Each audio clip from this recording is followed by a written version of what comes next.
Thank you for joining me today. I hope you are well. Today we are, of course, speaking about the best ways to receive money into your business and make sure you get paid. So primarily what I'm talking about today is in relation to service-based businesses, online businesses, but a number of the stuff that I am going to speak about, the number of the things I am going to speak about, you can use and adapt for any business as well. So the first thing that I want to speak about is when you get paid and what that looks like, because fundamentally, the best time to get paid is in advance of doing any work. That is always the best time to get paid, is before you start anything. Because what you don't want to happen is that you do a load of work and then the person who's due to pay you disappears off. This is even more important as we are in recession now, and there may be cases where the person who has engaged you for work does not manage to see the entire period out.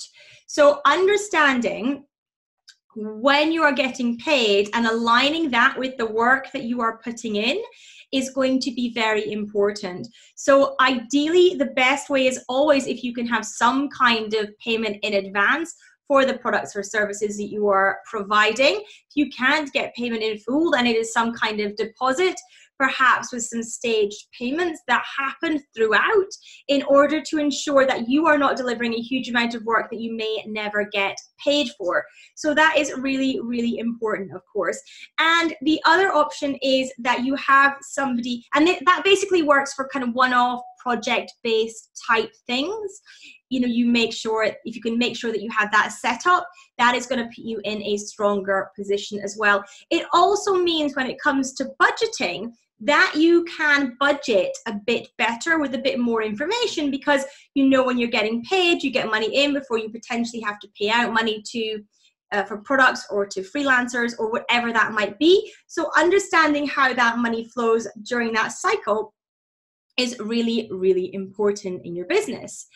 Now, the other option, or the other thing that many businesses do, is they offer recurring monthly payments. So you might be doing this if you have a membership community, for example, or if you offer ongoing coaching services. Let's say you offer a monthly recurring payment. We do this with our clients. Our clients pay a fixed fee monthly recurring payment. They pay it in advance of the month and they pay it by direct debit. This is something I will come on to as well, but that is how we work. And that is a great way to set up a business, because if you have monthly recurring income, you then know every month, give or take a churn rate, how much you are going to have into your business's bank account, and that can help you forecast and plan much, much better. Now, I am a big, big fan of forecasting and planning, and I love building out what I call our profit plans for businesses, for clients. So if you have monthly recurring revenue, it means that you are able to build your profit plan in a much easier way, because you know what to expect every month.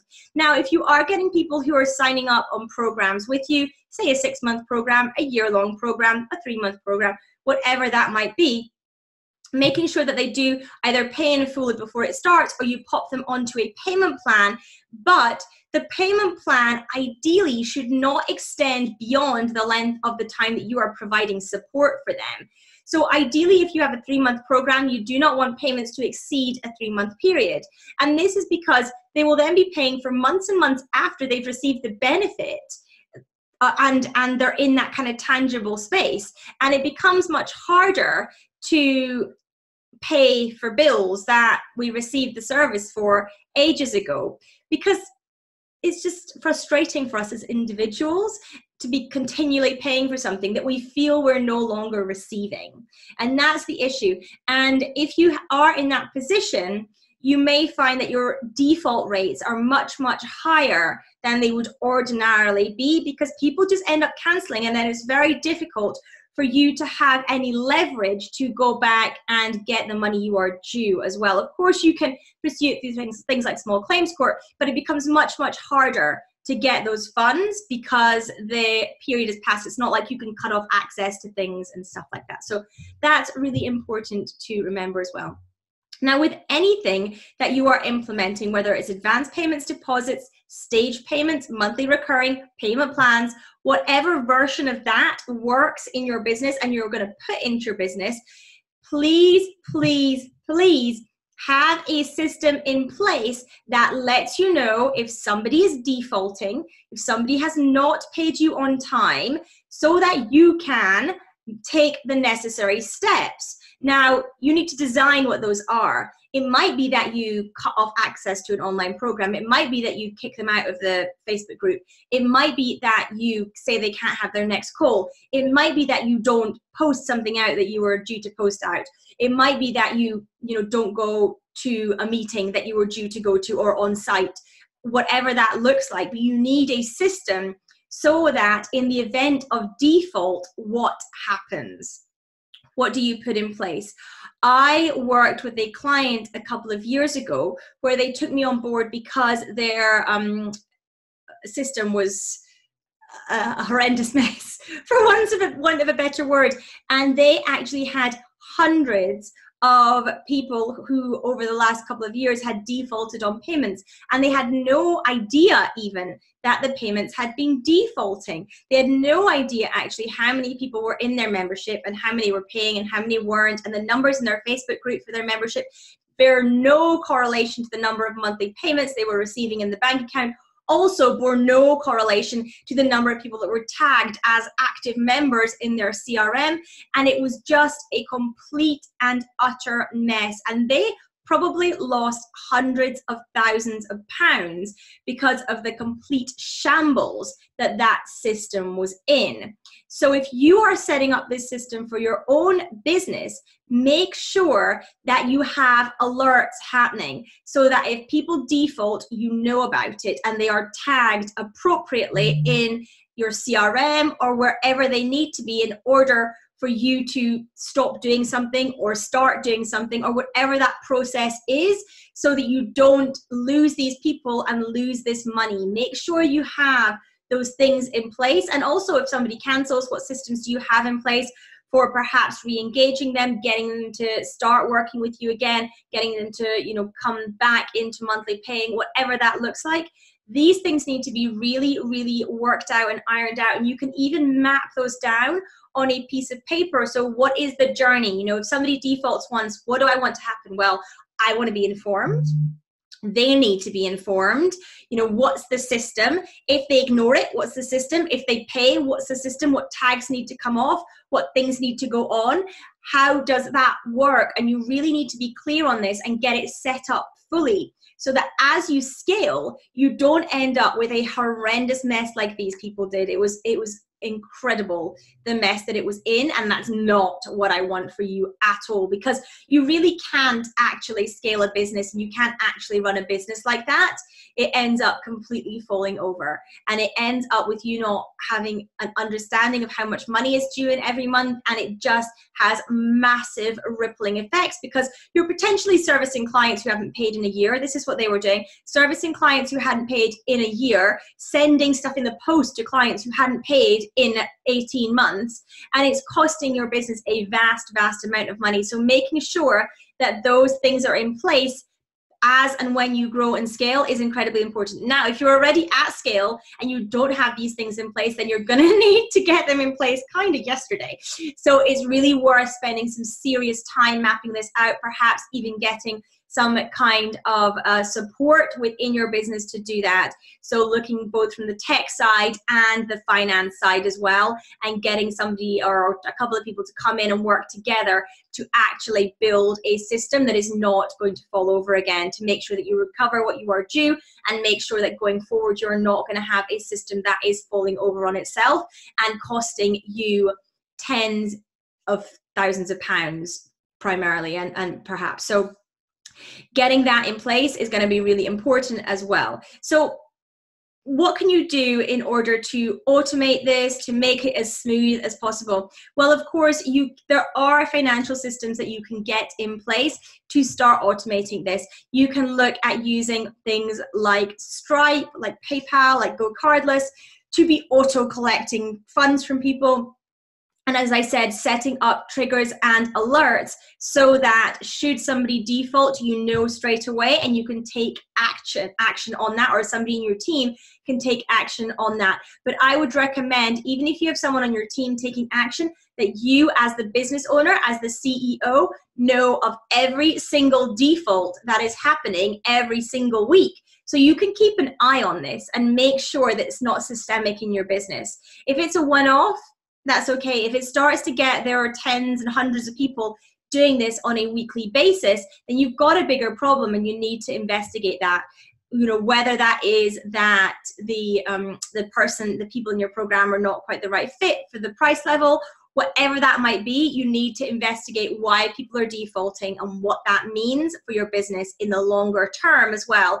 Because the problem is too, if you have loads of people defaulting and loads of people stopping payments, missing payments, you're going to start to have a really high churn rate, the rate at which people drop off your programs and services.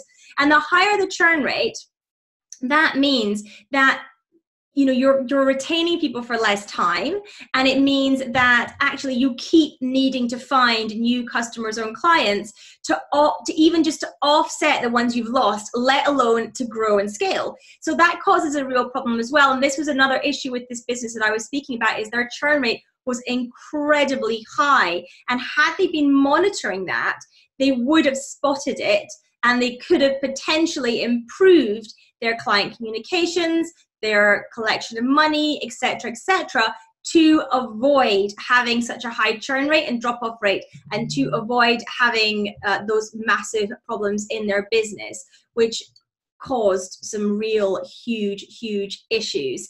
And luckily, they managed to save the reputation, at least externally, to most of the world.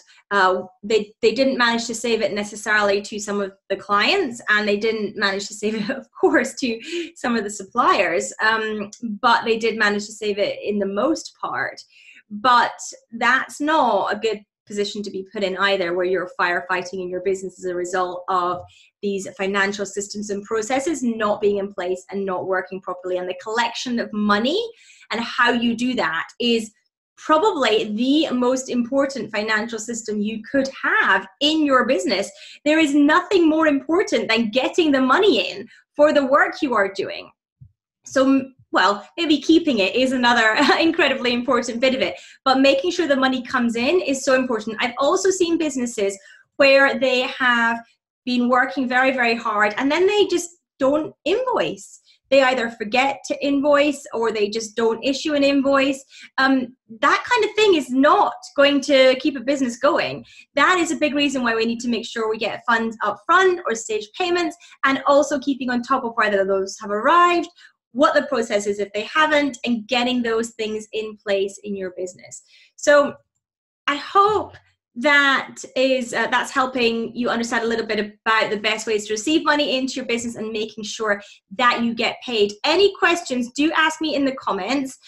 Please do let me know, because this is an incredibly important subject for people to make sure they do actually have the cash coming into their business. And by the way, this is stuff you can do now, even during a crisis, even during a pandemic. You can still set your business up with these financial systems. You can still set your payment terms up this way. This is not something you need to lower your boundaries on or change to be more flexible during a pandemic. These can be your rules of business, your terms of service, and you don't need to be woolly on those just because we are in a pandemic, we're in a crisis situation. You can still have these things strongly in your business, because this is a great time to be building out your profit plan. Even if you have no revenue at the moment, even if your revenue is very small because of what has happened, this is still a great time to build out your profit plan, because we need to be looking forward at the moment. We need to be looking forward, and we need to be strategizing in our business so that we understand what the next 6 months to a year might look like during a recession, after we've come out of COVID, with social distancing in place.